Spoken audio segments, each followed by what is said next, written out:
Bonjour et bienvenue dans cette partie de création d'un dashboard commercial sur Excel. Justement, un tableau de bord est un ensemble d'indicateurs de performance qui permet au chef d'entreprise ou chef de projet de suivre les activités et actions au quotidien. Alors, c'est un élément formidable aussi, selon les experts, et pertinemment choisi par les entités pour mesurer l'efficacité et l'efficience dans ces actions. Pour la création d'un modèle, comme vous le voyez sur l'interface, si transparent, ok, vous devez procéder par des manuels de procédure et de notions pour concevoir ce tableau, en passant par des tableaux croisés dynamiques, des graphiques croisés dynamiques, des segments, etc., etc. Donc, comme nous pouvons bel et bien constater, ce tableau est scindé en trois parties. La première partie, c'est les filtres par option, qui peut être par vendeur, ou bien par mode de paiement, ou par produit, ou par date, trimestre, etc. La deuxième partie, ça c'est la zone qui relate des informations importantes, qui peut être des chiffres d'affaires, la quantité vendue et le nombre d'opérations effectuées par trimestre. La troisième partie qui sont des graphiques qui étalent mieux la situation de l'activité durant la période, comme nous pouvons bel et bien voir ici. Notre exemple porte sur trois produits qui sont ampoule, ciment et tôle. Donc, à chaque clic, nous avons des modifications qui se passent à l'intérieur de notre tableau de bord. Nous pouvons propulser encore plus loin nos analyses en choisissant un article et passons à l'analyse. Combien ce produit nous a apporté comme chiffre d'affaires, la quantité vendue et le nombre d'opérations effectuées durant la période 2016 et par ces 4 trimestres. L'ampoule nous a apporté comme chiffre d'affaires de 643 millions. La quantité vendue est de 1056.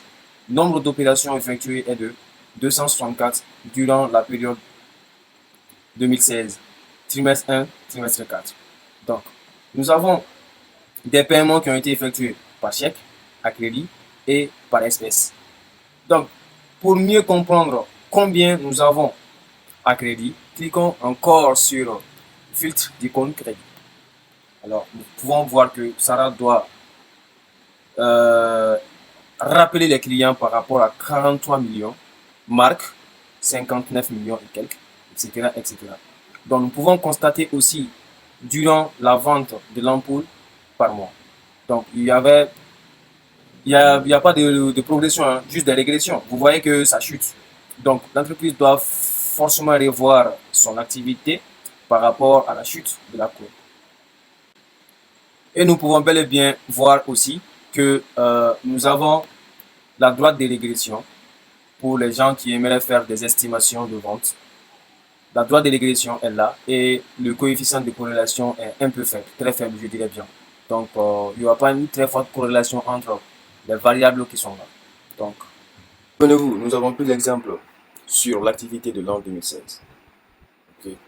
Donc, si vous avez des données étalant concernant plusieurs exercices N ou périodes d'opération, alors l'analyse et la déduction seront très pertinentes pour un décideur. Donc, comme vous le remarquez sur le tableau. Alors, si j'ai envie de faire des filtres au niveau des tôles, vous verrez le premier trimestre, qu'est-ce que j'ai eu,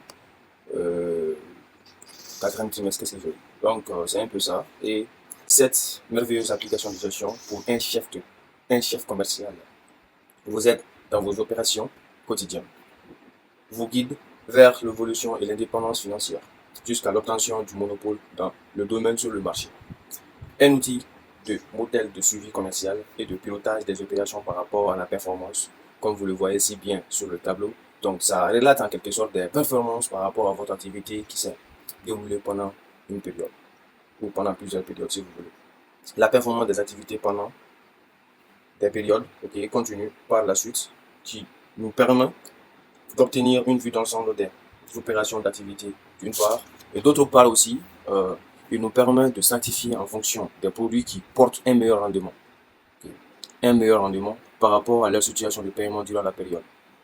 À la différence, cet outil est dynamique et non statique, ce qui fait sa différence dans le monde de la gestion financière. Vous pouvez d'ailleurs recevoir ce fichier et plein d'autres sur notre site de formation. Ou faites-nous savoir dans les commentaires. Nous donnons des capsules de formation sur Excel, notamment sur les notions indispensables jusqu'à l'élaboration des TCD, et tableau croisé dynamique, graphique croisé dynamique, des segments en tous les classeurs avancés.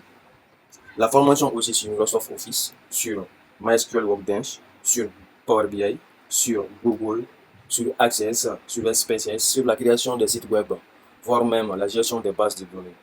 En gros, l'informatique de gestion, la comptabilité et la finance d'entreprise. Merci.